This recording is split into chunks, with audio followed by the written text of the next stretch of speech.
j'espère que vous allez bien. Alors aujourd'hui le 2, n'est-ce pas? Aujourd'hui le 2 août, mais tu verras certainement cette vidéo le 3. Si tu vois cette vidéo le 3, ne passe pas.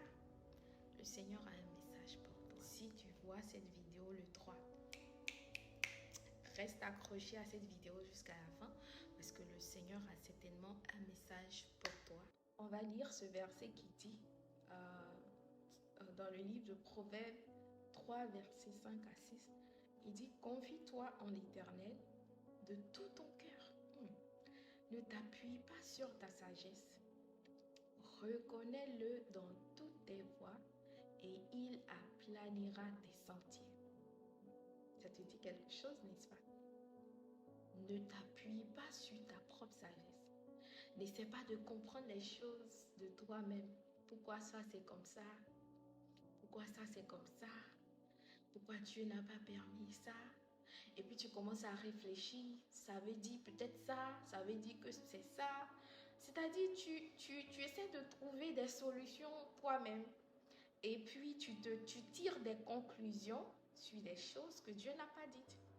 Et ça vient du diable. Une petite technique, un petit secret que j'ai l'habitude de faire. Lorsque le diable t'envoie des pensées qui sont contraires à la parole de Dieu, the Lord rebuke you. Je parle anglais, donc je le dis, the Lord rebuke you. Ah, et tu le dis automatiquement, arrière de moi, Satan. Ça ne vient pas de Dieu. Parce que Dieu t'envoie une parole. Il t'a donné une prophétie, il t'a donné une parole pour toi.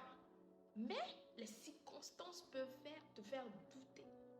Et c'est tout ça, ça fait partie. Il y a les tests, il y a la tentation, il y a l'ennemi qui vient parce qu'il veut arracher la sémence que Dieu a mis en toi. Donc, il va procéder partout, même par des personnes autour de toi. Il va utiliser toutes sortes de moyens pour t'arracher cette promesse de Dieu. Alors, dis non à Satan.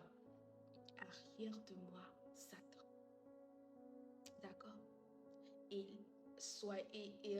répliqué par la parole. Voilà. Lorsque ces pensées viennent répliquer par la parole. Et soyez libérés au nom de Jésus. Rappelez-vous de la parabole du semeur. J'ai lu la version dans le livre de Marc chapitre 4 qui parle de la sémence qui tombe dans les roches, dans les épines et dans la bonne terre. Et il a dit, et Jésus expliquait à ses disciples, il disait que cela représente par exemple ce qui tombe dans les roches ou dans la mauvaise terre, c'est des gens qui reçoivent la parole de Dieu, mais à cause des persécutions de la vie, à cause de beaucoup de choses, des tentations, des persécutions, à cause de cette parole, ils finissent par ne pas porter de fruits. Il y en a d'autres, dès qu'ils reçoivent la parole, ils reçoivent avec joie. Mais l'ennemi vient automatiquement comme un voleur et puis il arrache. Mais il a parlé de d'autres personnes qui aussi reçoivent la parole avec joie. Mais dès qu'il y a de petites difficultés, ou dès que cette parole peut-être prend du temps à s'accomplir, ces personnes abandonnent. Mais la partie la plus intéressante, c'est ceux qui reçoivent la sémence dans la bonne terre. La semence dans la bonne terre. Elle porte des fruits, de bons fruits. Oui, je peux. Quels que soient les temps, quelles que soient les circonstances, dans l'attente de ses promesses, à ne pas se disperser, à ne pas se laisser aller dans la distraction, dans la désobéissance. Non, la paix de Dieu vient pour nous calmer, pour calmer la tempête, pour nous dire que Dieu est là et qu'il n'y a pas à s'inquiéter. Il n'y a pas à chercher d'autres solutions, car il est là. Alors c'est le message de Dieu pour toi qui m'écoutes. Je sais, ça peut faire mal, je sais, il y a des situations où tu ne peux pas expliquer. Il y a des situations qui sont tellement compliquées, tu te dis, mais Seigneur, jusqu'à quand? Jusqu'à quand?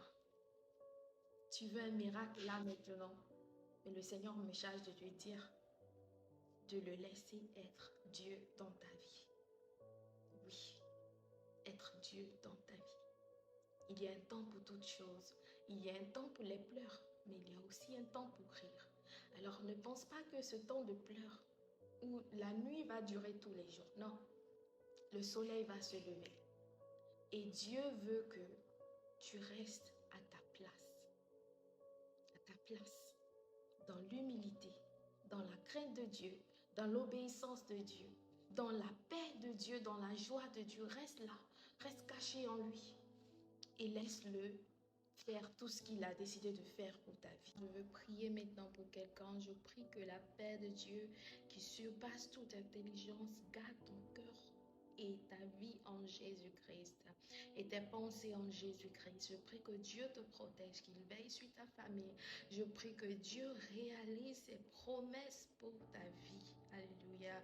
Seigneur, agis dans la vie de cette personne qui m'écoute en ce moment. Agis, Seigneur, réalise ses projets. Réalise, Seigneur, ce que tu as décidé de faire d'elle. Au nom de Jésus, je te confie mon frère, je te confie ma soeur. Seigneur, interviens dans leur vie et qu'ils voient ta gloire au nom de Jésus. Leur semaine, protège leur famille au nom de Jésus. Amen. Amen.